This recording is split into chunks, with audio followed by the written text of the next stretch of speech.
ओम श्री गणेशाय नमः। ओम श्री साईनाथाय नमः। श्री साईं बाबा शिरडी में पहली बार। श्री साईं बाबा के माता पिता, उनके जन्म और जन्म स्थान के बारे में कोई भी कुछ नहीं जानता।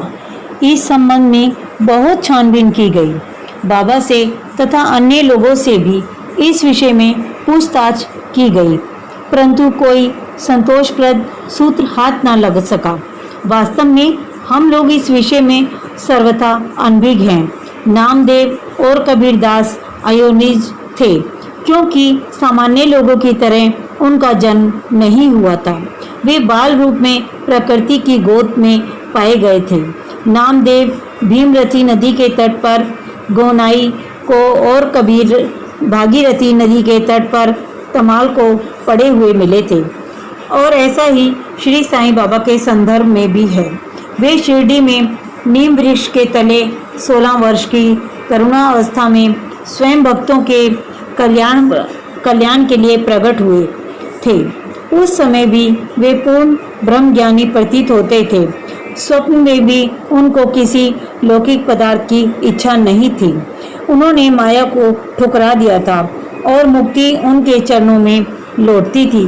शिरडी ग्राम की एक वृद्ध स्त्री नाना चौपोदर की माँ ने उनका इस प्रकार वर्णन किया है। एक तरुण स्वस्थ स्फूर्तिला तथा अति रूपवान बालक सर्वप्रथम नीम वृक्ष के नीचे समाधि में लीन दिखाई दिया। सर्दी व गर्मी को उसे जरा भी परवाह न थी। उसे अपनी अल्प आयु में इस प्रकार कठिन तपस्या करते देख लोगों को बड़ा आश्चर्य हुआ। दिन में वह किसी भी से भेंट नहीं करता था और रात्रि में निर्भय होकर एकांत में घूमता था। लोग आश्चर्यचकित होकर पूछते फिरते थे कि यह युवक कहाँ से आया है। उसकी बनावट तथा आकृति इतनी सुंदर थी कि एक बार देखने मात्र से वह युवक की ओर आकर्षित हो जाते थे। वह सदा नीम वृक्ष के नीचे बैठा रहता और किसी के द्वार पर नहीं जाता। यद्यपि वह देखने में युवक प्रतीत होता था, परंतु उसका आचरण महात्माओं जैसा था। वह त्याग और वैराग्य की साक्षात प्रतिमा था। एक बार एक आश्चर्यजनक घटना घटी। एक भक्त को भगवान खंडोबा का आदेश हुआ। लोगों ने शंका निवारण से उससे प्रश्न किया कि हे देव, कृपया बतलाइए कि ये किस भाग्यशाली पिता की संतान है और इनका कहाँ से आगमन हुआ है। भगवान खंडोबा ने एक कुदाली मंगवाई और एक दिन निर्दिष्ट स्थान पर खोदने का संकेत किया।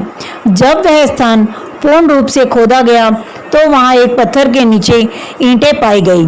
पत्थर को हटाते ही एक द्वार दिखाई दिया, जहां 4 दीपक जल रहे थे।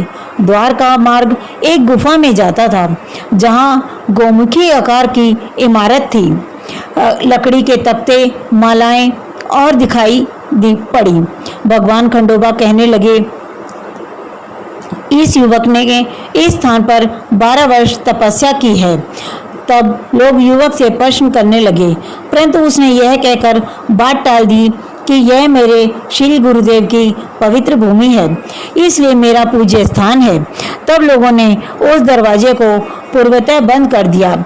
जिस प्रकार अश्वत्थ तथा औदुंबर वृक्ष पवित्र माने जाते हैं, उसी प्रकार बाबा ने भी इस नीम वृक्ष को उतना ही पवित्र माना और प्रेम किया।